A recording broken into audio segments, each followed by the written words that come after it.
Looking inward means going beyond the logical mind. We must erase false ideas we have created about ourselves in order to perceive the true nature of our lives.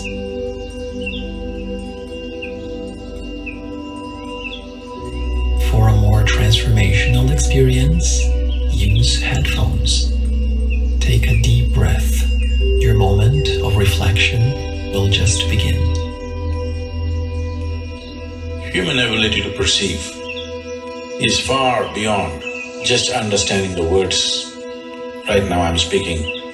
Your ability to perceive is actually far beyond just the words that you hear. But because the mind is trained right now not only to hear and record, desperately trying to remember, note down, but human perception goes far beyond this. Because human perception is way beyond that. That's why I'm going on telling you, just be with me, just be with me. If you can simply be with me, your ability to perceive this is far more than writing down every word of what is said. If you have all these words, you still won't know anything. The mind is always about the best, always about what you have accumulated. It is never about what is happening now. It is a useful tool to handle the materialistic aspects of life, but if you employ it to handle your whole life, then it's a total mess. If you look at it logically, even getting out of bed in the morning will look like a huge accomplishment. Then you have to brush your teeth, eat, work, eat again, work again, eat again, sleep, and tomorrow repeat. For the rest of your life, you have to do the same things over and over again. Logically, is it worthwhile? Not at all, is it? If you take a look at your experiences in life, maybe you've seen the sunrise and it is worthwhile. Maybe you've seen the birds in the sky, the flowers blooming in your garden or your child's face. Then maybe it's worthwhile. If you become extremely logical, you will become depressed and self-destructive.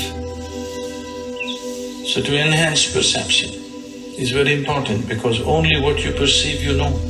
Rest is all stories and imagination, isn't it? What you perceive and you experientially know, that's all you know. Rest are just empty stories. It doesn't matter how great the story is, it is still an empty story which won't make a difference in your life. If it has to make a difference in your life, there must be an experiential dimension to it. That will happen only if you perceive. Right now, with a logical mind, you are trying to perceive the nature of life. You can try as hard as you want, it is not going to happen. If you want to perceive the nature of your life, you must be willing to go beyond the limitations of the logical mind. Otherwise, it is going to be one long, endless, fruitless struggle. It can never get you to a solution. It can only increase the complexity of the problem. This logical mind, which is the fundamental instrument through which you are trying to do everything, is only equipped to handle the duality of the existence. If you, as a being, become dual, you become a constant struggle. Once you create this tension, and the more you think about it logically, the tenser you become.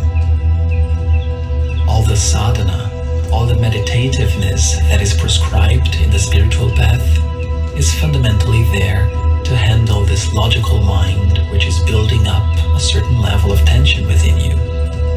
If it is constantly strung tight, then the very life energy in you will become weak and lose its intensity and vibrancy over a period of time. Where does your nonsense come from? A bit from your parents, a bit from the society in which you live. Rest you cook it up. A bit from your genetics, a bit from the external impressions. Using these two things, you cook up the rest. What comes from external situations is all too much fragmented, bits and pieces. Maybe